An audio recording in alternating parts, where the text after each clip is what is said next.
joined us live. So for the people who are joining us live, one of the things that I want to encourage you to do is to ask questions today. We're going to be talking about elemental magic. We're going to be talking about a lot of other topics. And if you get like a question you want to ask it. Like, this is a great chance to actually ask either of us or both of us live the questions that you have. So, Montana, tell me a little bit about you and what your background is with magic. I mean, you have this talk about elemental magic, so I'd love to hear about it. Okay, so my background with magic, I think like many people, it kind of started early. I was really interested in it as a kid, but then in my adult years, I ventured out and I started with Wicca, which is really nature-based. Everything's pretty grounded in the earth and like all the different elements that go along with that. And I really took to that. So then I went a little off kilter with it, and I kind of went more energy based instead of with like deities. I kind of dropped those off. So I'm not really like I don't really practice with gods, goddesses, and things like that, but I do recognize elemental energy and universal energy. And so I started studying with Hermeticism and like looking into the Kabbalah and the way they use elements, which kind of led me to building my own system. So at this point, I use a lot of like healing knowledge in my work to kind of influence what I'm doing with my magic and my craft these days. Excellent. Well, you know what? You're in good company, because when I started practicing magic, which was like over 32 years ago now, I actually started out with a combination of neo-shamanism and elemental hermeticism. I didn't get into Wicca. I just dove right into the deep end and got into that kind of Oh stuff. yeah. Yeah, you like just like head first into it all. I Yeah. like tiptoed, through like the different systems. Like I looked into Gardnerian systems and like all the different branches of Wicca before I really found the courage to go further. I felt like I needed a base before I got into deeper systems, but wow, good for you. Just like head first into it. That's right. Dive in head first.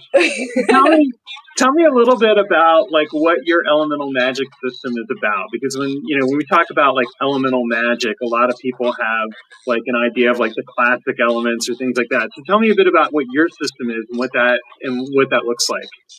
Okay, so with my system, I look at what I need to accomplish, right? So, like, if I'm looking to grow an idea or start a new project, I usually combine the earth elements with the elements of water as far as like the frequencies I'm working with. I start to kind of build a space around me. So, like, I use a lot of shield work, but I turn that outward in a sense where like I will tune into the frequencies that are natural to water. So that slow, more fluid, steady rhythm that you find in those vibrations. And I'll tune in with the solids, almost non-existent vibrations of earth and start to combine those two together in the space I've created before I start with my intentions. And then so with the growing an idea or starting a new project, I usually, once I have those energies gathered, will put them into seeds and I'll start a new plant and I will then nurture that plant as I'm working on the project. And the idea is then once the plant gets to its mature stage, the project should then also be successful.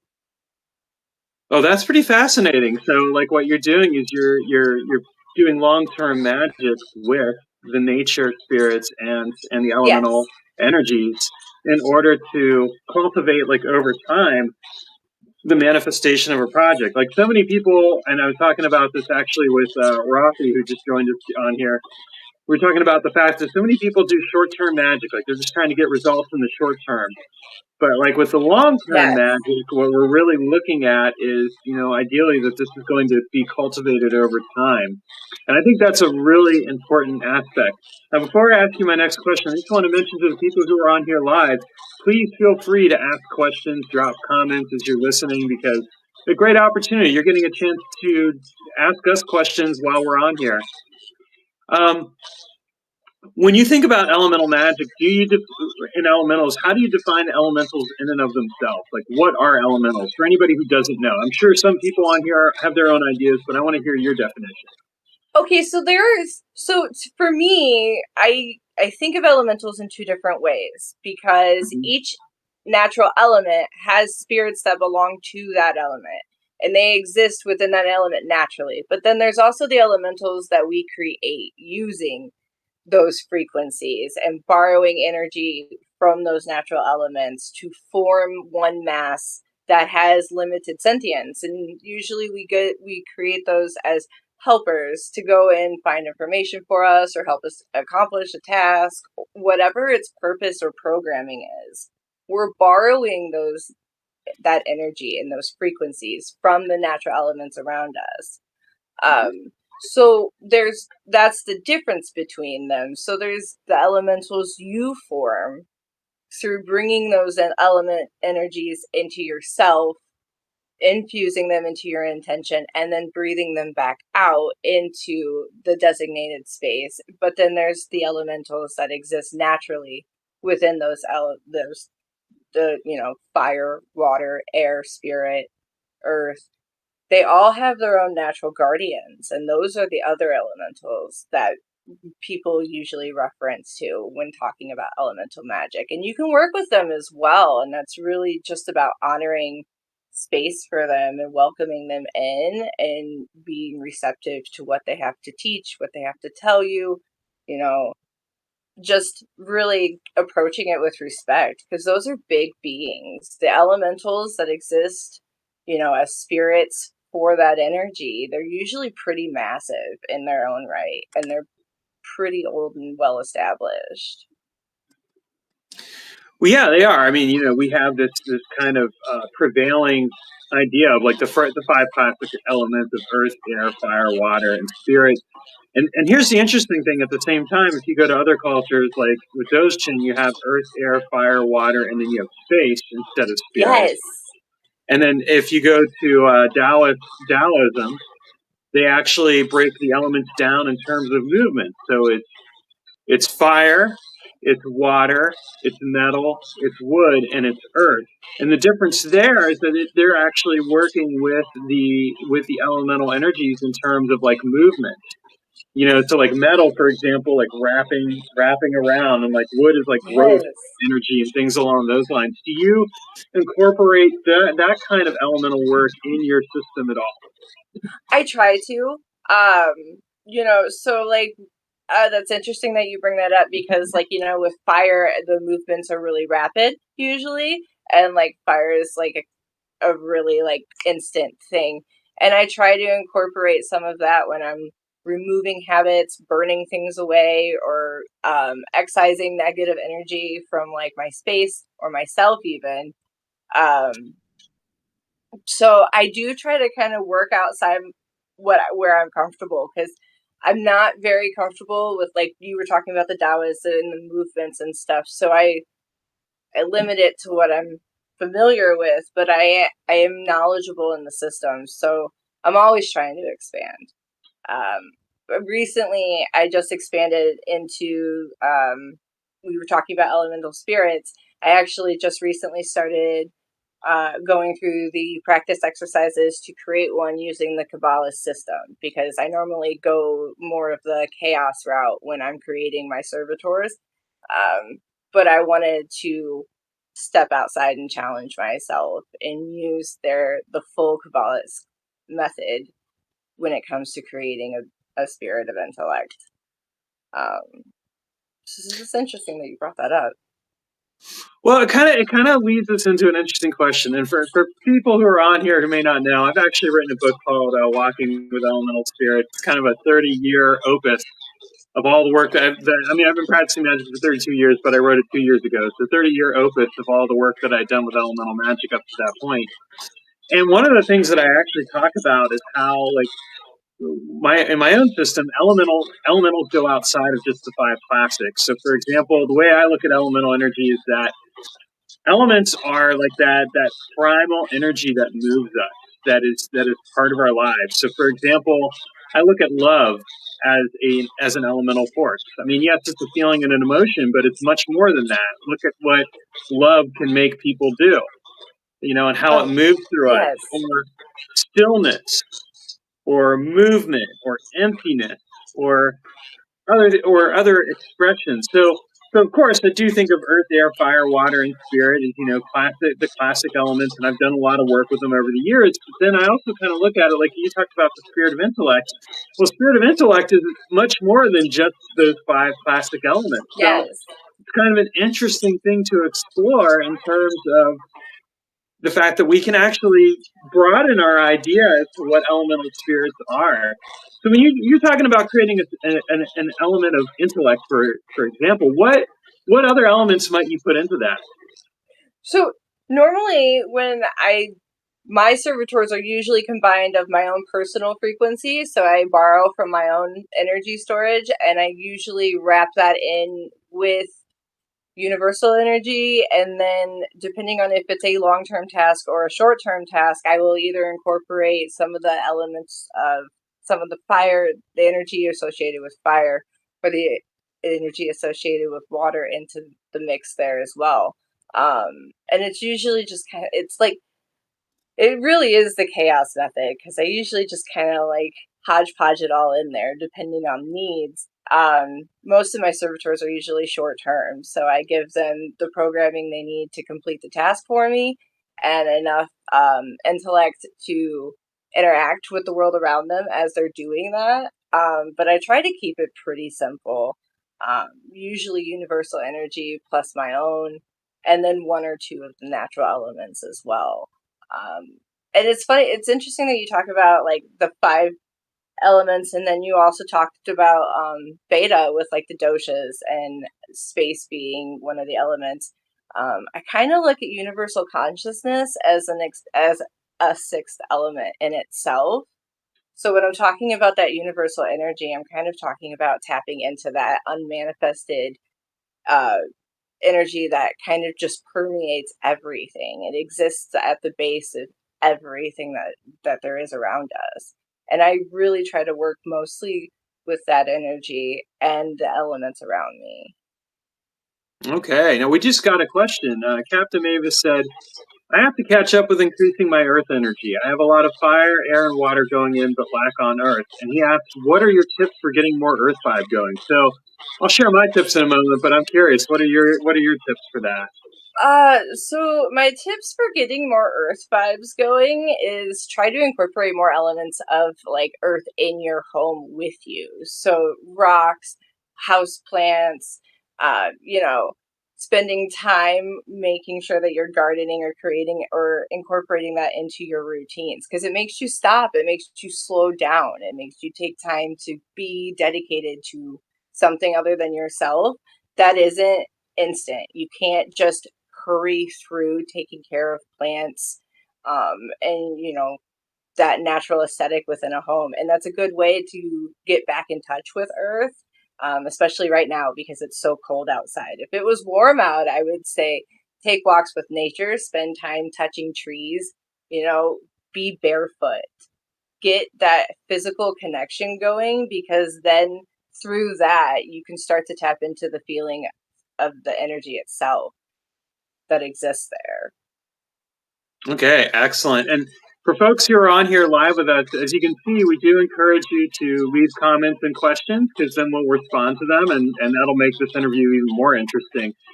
Here's my tip. What I would suggest doing is really connecting with your body. Your body is like the best physical representation of Earth. And one of the ways that I like to do that is to get up in the morning and stretch. So have some kind of morning routine. Like, what do you do to ground yourself? What I see with a lot of people is they go right to the screen. They get up, they get their morning coffee, they get something to eat, and then they hop onto the computer, or they're getting ready to go out the door. So what I would recommend instead is like take, like 15 minutes and do some stretches. Connect with your body. Let your body wake up and the mind and spirit will follow. When we let our body wake up, we're listening to the wisdom of that earth energy through our body because our body is that representation of earth. It grounds us, it steadies us, And it's something that can just totally wake us up. And it's a great way to connect with who we are and with the elemental energies. So that would be my recommendation to you. Oh yeah, and Laura said, "Or worse, open the phone up and never get up." Yeah, well, there's that too. Like, right, we don't need to do that. Like, I don't mind being on the screen. Obviously, I'm on the screen right now here with Montana with all of you. But in general, I like to also limit that screen time. Like later on today, I'm going to go for a walk. That's Definitely. another thing I'll do. I'm going to go for a walk after this to ground myself because this is an amazing opportunity that we have here, and I want to make sure I'm taking care of myself and nurturing myself through connection with the elements. And this actually brings me to my next question. So, do you ever do like rituals with the land where you're kind of like doing like a walking ritual with the land and connecting with the elements as you walk through and work with the elements, Oh, as a way of definitely. just, Yeah. yeah, tell us a little bit about that and what that looks like for you. So usually it's, I'm sure my neighbors think that I'm a little nuts, but I try not to think about it because it's all about the feeling, right? So I usually find some music that's instruments only, and I'll turn that on in the backyard. And I usually do this like most of the time when I'm doing this, it is an effort to get back to my true nature, because we're so busy all the time, and we put on so many different masks. Sometimes I feel like we get lost in that. I do, anyways. So I like to go out into the backyard, and I usually mark out a circle it like with my eyes. I don't usually put anything down on the ground, but I look at a spot and I decide where I'm going to be.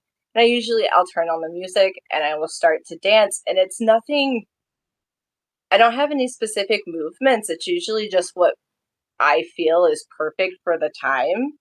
But it's a lot of Hmm. feet work. It's a lot of like arm movements. It's a lot of going through those repetitions in a pattern and in a circle usually. Sometimes I'll have like my wand with me because I have a wooden wand that I use as an extension of self, but I don't always.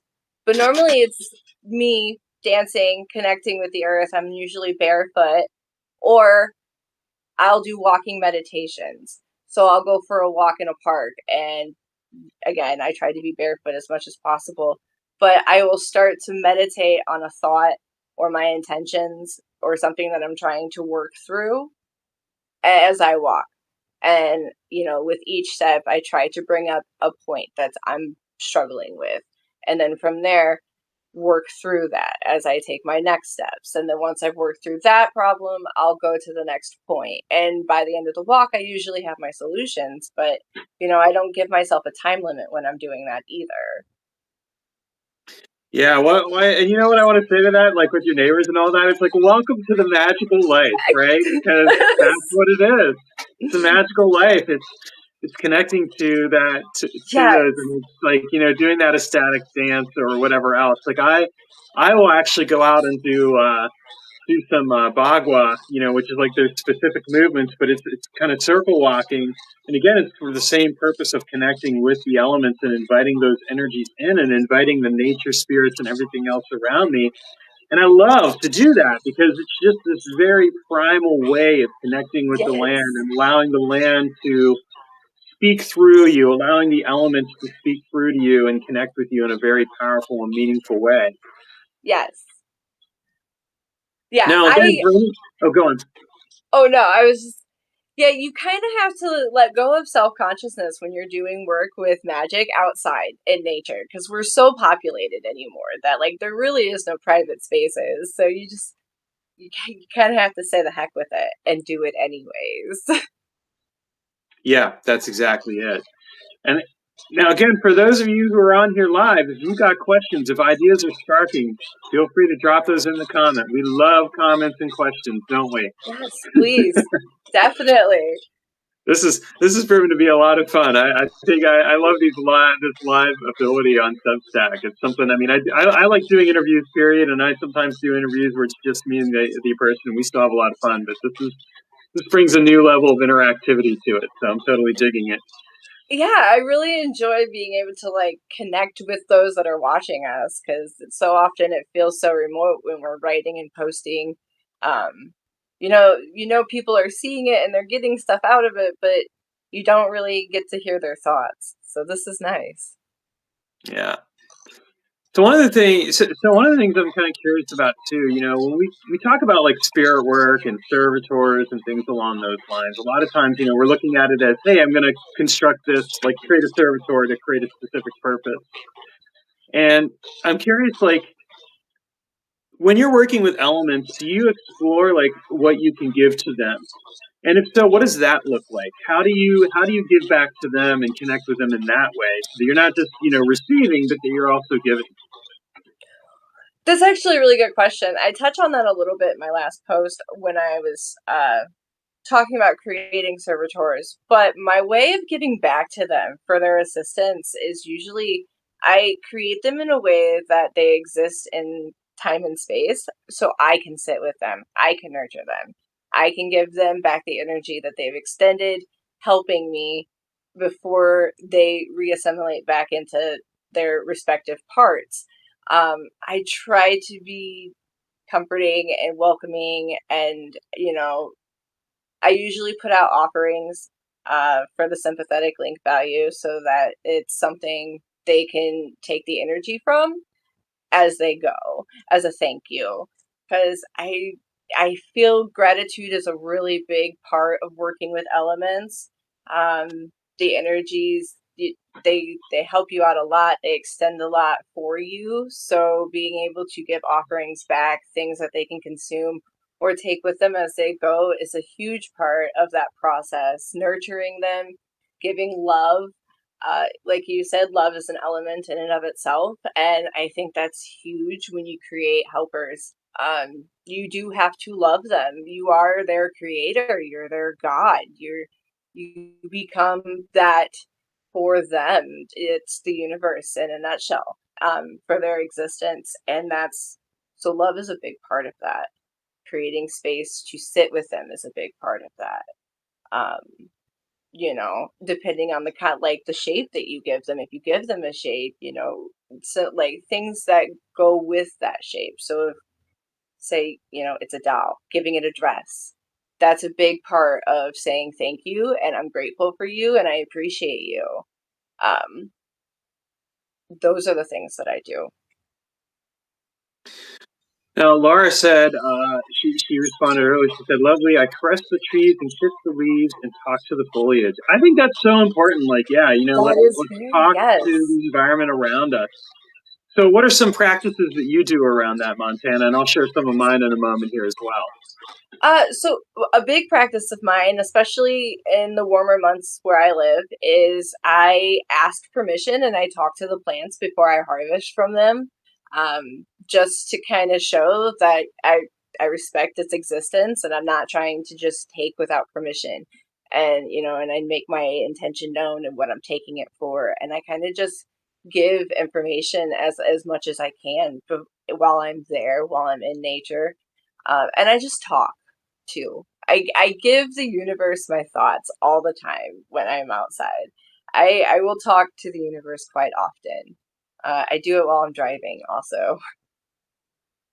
Well, I'm there with you. I talk a lot. I talk a lot to myself sometimes, and I think I get some of my best conversations out that way. But it's also connecting with the spirits around me. It's connecting with what's there. And sometimes I also just like to like be really still and just take everything in and allow it to speak through me. I mean, this is a central point of like how I do spirit work in general, is that I mediate the experience of the spirits and allow them to connect and speak to me in whatever way they want to. And when I say speak to me, I'm not just talking about like the English language. I'm talking about like the experience, maybe like the physical experience, the sensations that are going Yes. through, the somatic practices that kind of speak. Like when you were talking earlier about dancing, with the elements, that's a great way of doing that, where it's just like letting that fully come in and speak to me, speak through me. Yes, exactly.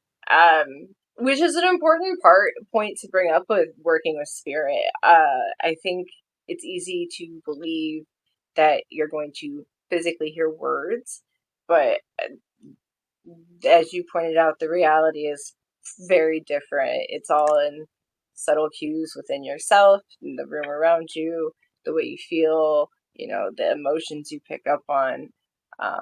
So I think that's really great, is to practice that kind of work often. What I see is I see a lot of people get really obsessed with the idea of having spirits physically appear in the environment before them. Like they want to see like a physical representation of that spirit appear. And I think it's actually a real weakness, because then people are like kind of caught up in, well, did it manifest? Did I have a visible manifestation? Is that really what you want to be working with the spirit for? Just to see like, oh, it physically manifested? I don't think so. Like Exactly. when I look at it from a perspective of like, I want to actually do really meaningful work, which is that I want to actually connect with the spirit in a powerful way and be able to work with that spirit. And if we come to an agreement as to how that spirit's going to show up and help me manifest stuff, I want to see the physical results. That's more important to me than the actual physical manifestation. Yes. Yes, exactly. Um, them appearing in front of you is not a reason to go into working with spirit. Not at all. Like you said, it is definitely a result. It's what you can accomplish through that journey, because those accomplishments are rather beautiful once you get to them. Uh, they have a very, very deep sense of like, yes, I did it, and thank you, and gratitude that comes with them. And I think those are life-changing experiences. So you can't cut yourself short in that. But it's work. You do have to do the work too. Yeah, for sure. I mean, it's definitely a Like, case where you got to be willing to do the work. And that's the other thing. Like, if we expect that the spirits are automatically going to take care of everything for us, not really. Like, anytime I've done magical work, they've definitely played a part. And there's also been kind of the understanding of, and you're going to step up and do this as well. You're going to do your part as well. And I think that that is just a yes, real reality that we need to embrace and accept about spirit work that can actually help us get get better results. And I've manifested some amazing results in my life with spirits, and I still had to do my part, because if I exactly. didn't do my part, then like they can't do all the heavy lifting. There has to be a mutual understanding and respect and work being derived there. And sometimes they don't even necessarily understand because they don't have the same frame of reference that we have. Exactly. So what's one thing that you do to kind of keep that in mind with your own work around elemental spirits and just spirits in general, like recognizing and connecting with spirits from their frame of reference as opposed to your own frame of reference? Because I think that's a skill that a lot of people need to work on and cultivate in their magical practice. Yes, that took me a long time to kind of perfect and tweak, because I started out and I would make simple statements, but they were very abstract, right? So it's like, I want to do better. But you can't say I want to do better to the elements. They don't understand what you mean by that, because there is no better to them. Things just are.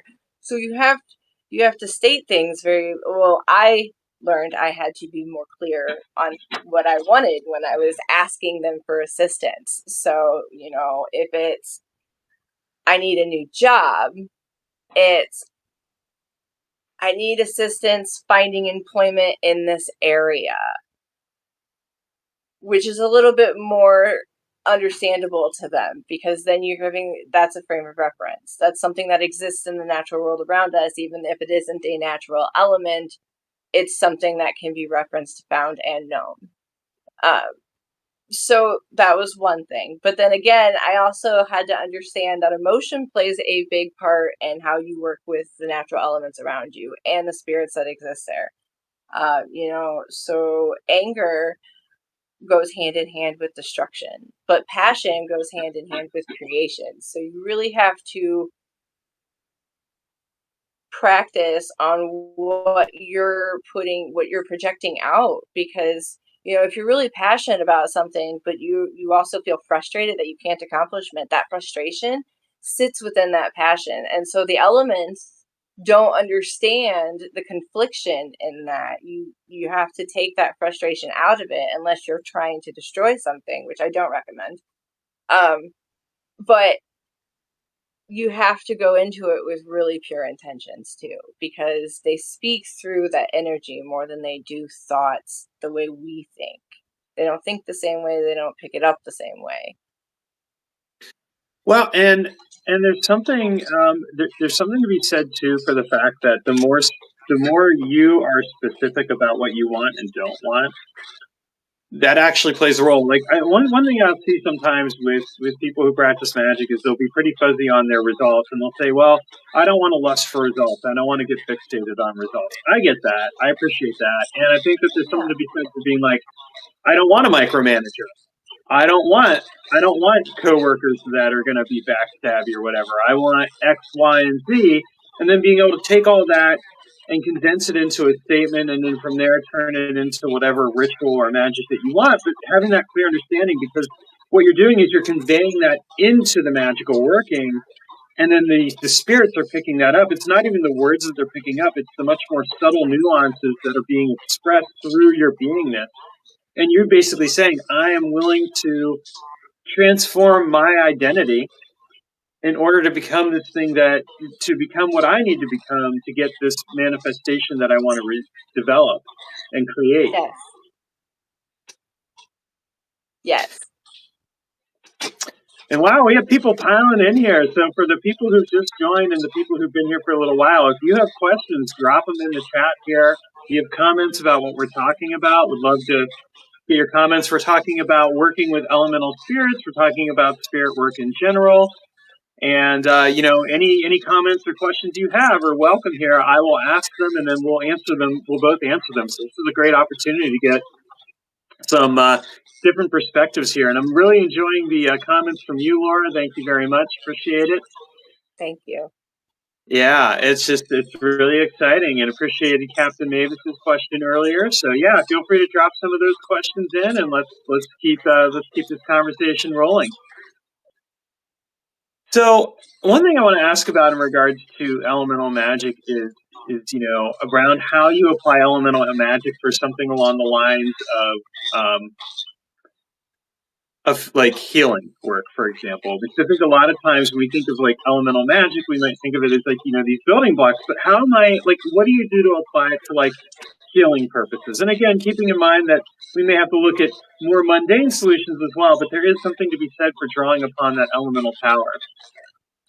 So for healing magic, again, my strength is long term, but with healing magic, I do try to work more short term. So I'll tap into the healing power that exists within spirit energy and make that infuse itself into the herbal remedies that I'm using as well. So, I make four thieves oil all the time, and I try to give that really healing, powerful energy from spirit as well as protective energy from air, and keeps that, and I use that year round.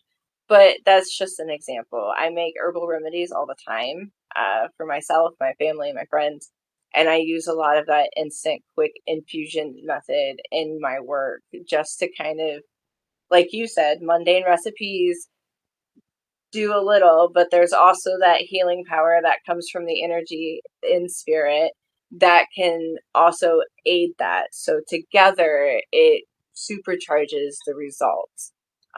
It makes them more achievable. It makes things quicker, and like you heal faster. And I do that for balms, even for skin lotion, healing balms for cuts, ointments, the works. But then that also extends into healing internal damage too, right? So like mental work and shadow work and things of that nature, you kind of want to call on spirit when you're working with your internal traumas, because spirit can put you in that protective bubble where you have the strength to accept and look at those things and process them and get the lessons and the strengths that you have from those experiences and look at them differently so that they're a power instead of a hindrance on you. Yeah, that's great. Oh, okay. We got a question here from Alexandra. What would you use for something less physical like heartbreak? All right. So you go ahead and answer that, and then I'll answer it. So for heartbreak, unfortunately, my recommendation is a little cliche, but it's self-love rituals all the way. And I've gone through it. I think everybody has, but my go-to is usually rose oil and a lavish, just over the top maximum bubble bath and incorporating all the elements. So you have water, and I usually pick an incense that smells floral. So you have air, and candles. So you have fire. And then, I usually put salt in the water, and that gives me my earth. So I'm working with all the elements, but I'm also using them for self love to kind of reclaim power back to myself because I feel hurt. So self love rituals all the way. Yeah, I'm with you on that. And what I'll add to that is self respect, because a lot of times it's really about like taking care of yourself. So what I like to do is I do a mirror practice where, and I do this every day, whether I'm in love with somebody or not at the time. It's, I look at myself in the mirror and I say, I love you, I like you, I honor you, I respect you, I trust you.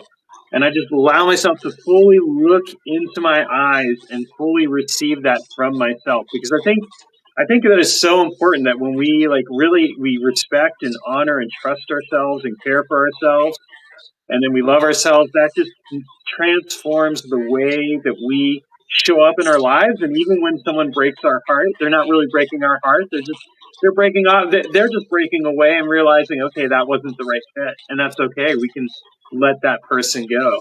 But I definitely Yes. agree, like a nice hot bubble bath, I'd say, yeah, totally go for that. I would go for it. I think it's wonderful. Just the self love lavish cares. I like to make comfort meals.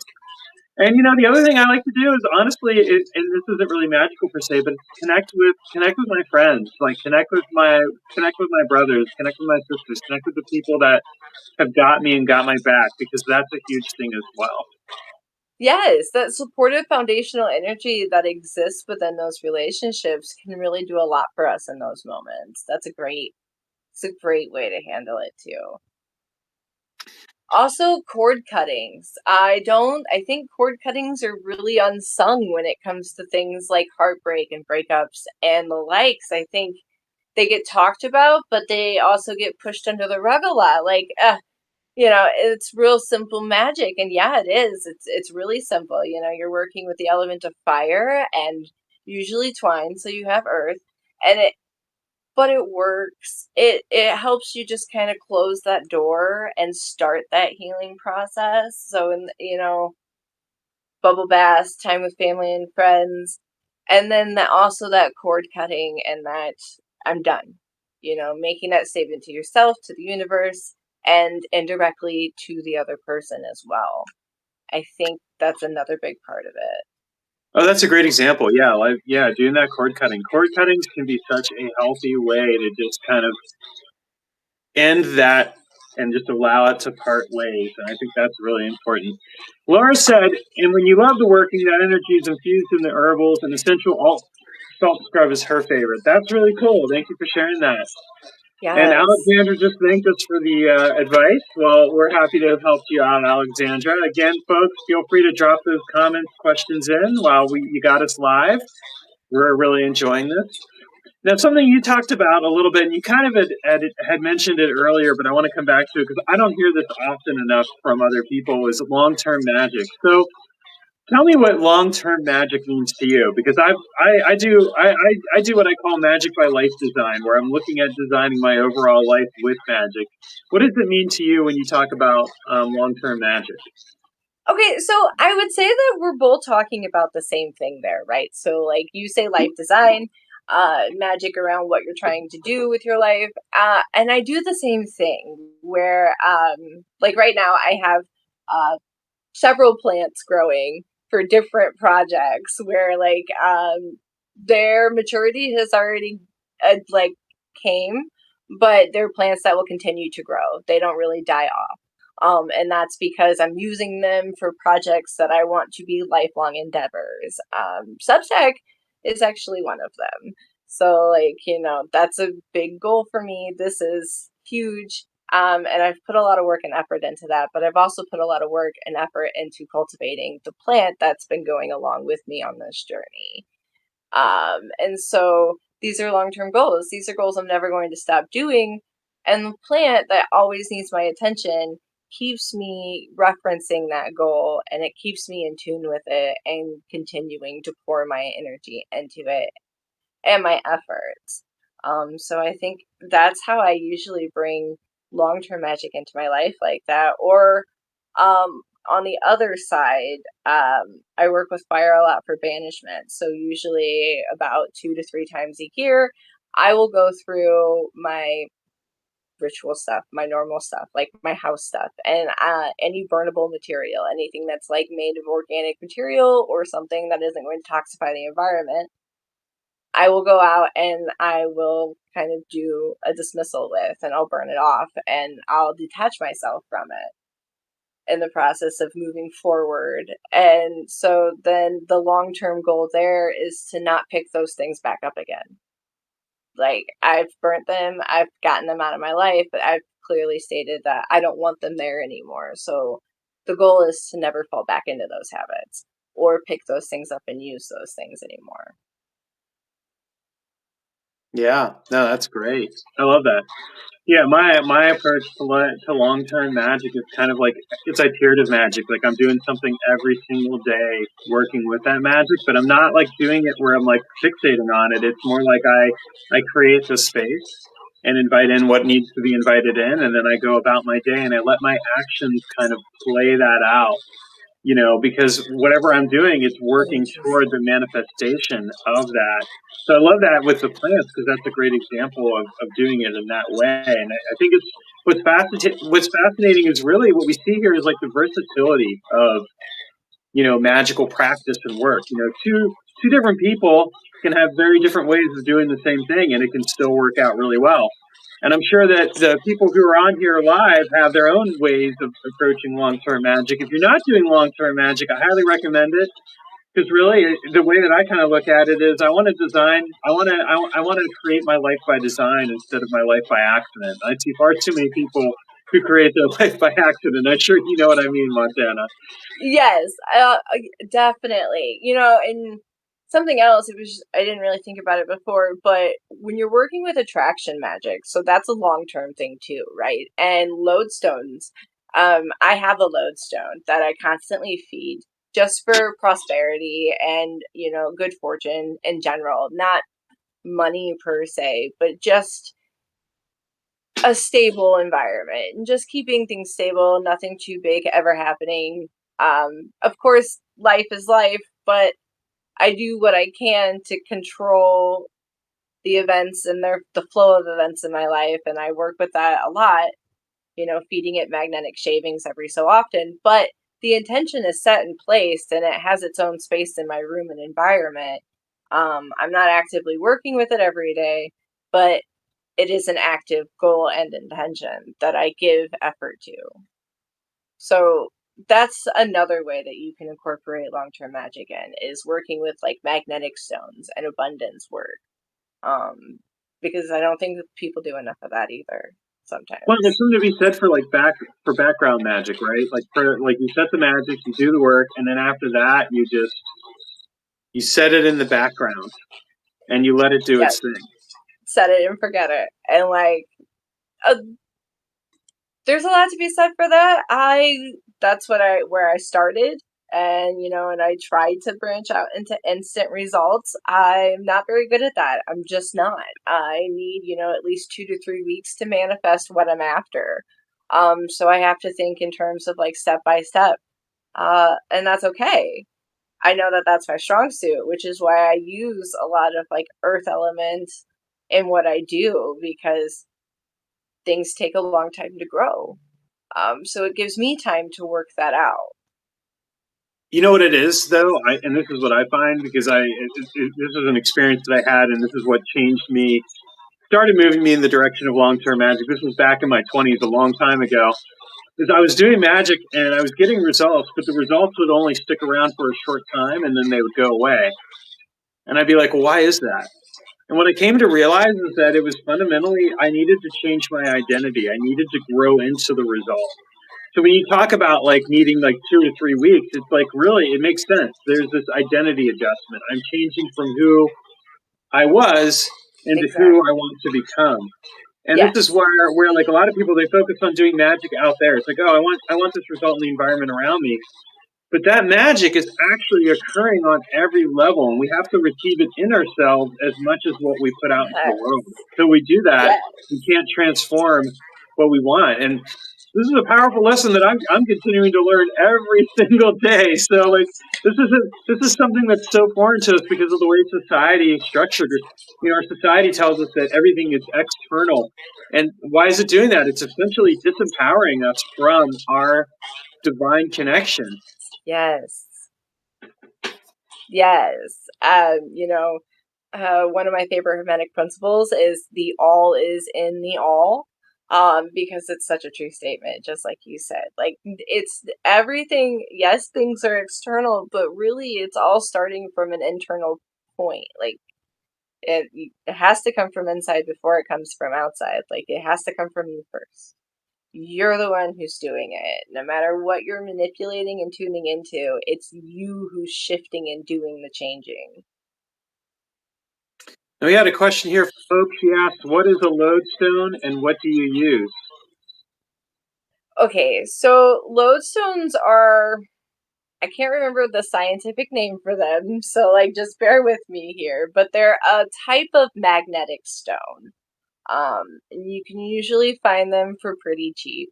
But then to feed them, you use magnetic shavings, usually iron. Hematite, if it's magnetized, will also work if you can find that in a ground form. That's kind of hard though. Um, Usually it's iron that's magnetized, but that's what you use to feed it. And so you set it on your altar, you give it a space and a bowl so that it can collect its food, shavings, and you give it its purpose and you program it. And then every so often, you keep putting shavings in with your lodestone. And as the lodestone grows its magnetic force with the shavings, so does your intention, so does what your aspirations, or so does the power of the attraction to bring that into your life. That's perfect. Yeah, you could probably find it like a rock and gem shop or like a rock and crystal show. Yes, I've even had luck looking through different various small vendors on Amazon for for one at times too.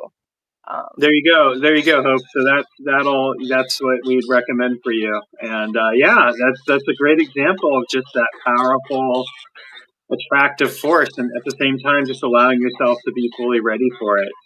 yes, I did a um, consulting work for a lady with lodestone once. She was going through a custody battle, and her child was living with the father at the time, and she was trying to get custody back. So she had me make identical necklaces that could be opened occasionally with pieces of lodestone within them to kind of bring them back together again eventually. Which I thought was a very, very creative way to use those, and it was on custom request from her. But I remember that always stuck with me. Yeah, it's powerful, and it's a great example. And I mean, like Yeah. look at that, and it's one of those things where it's just that attractive force kind of pulling things toward and creating the manifestation. That's a perfect example of that.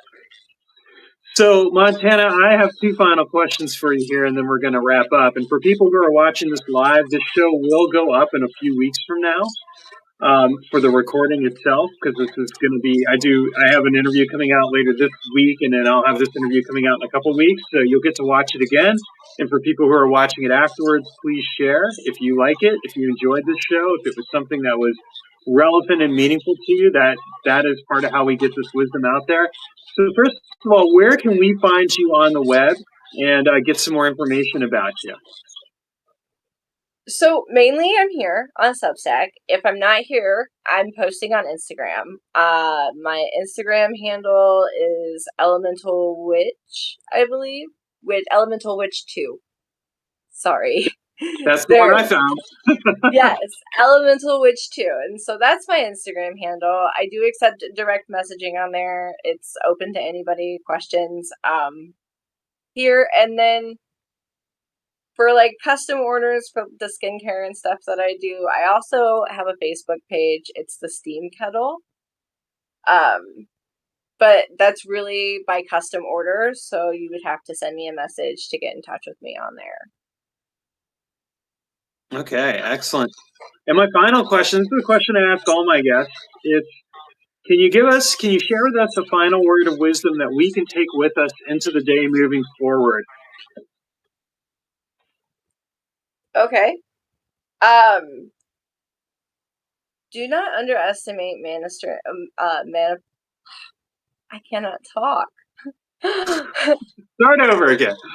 Don't underestimate nurturing the connection with you and your higher self, because the energy that you have, that you possess, is your starting point. That's like your biggest and most powerful foundational link to all other energies.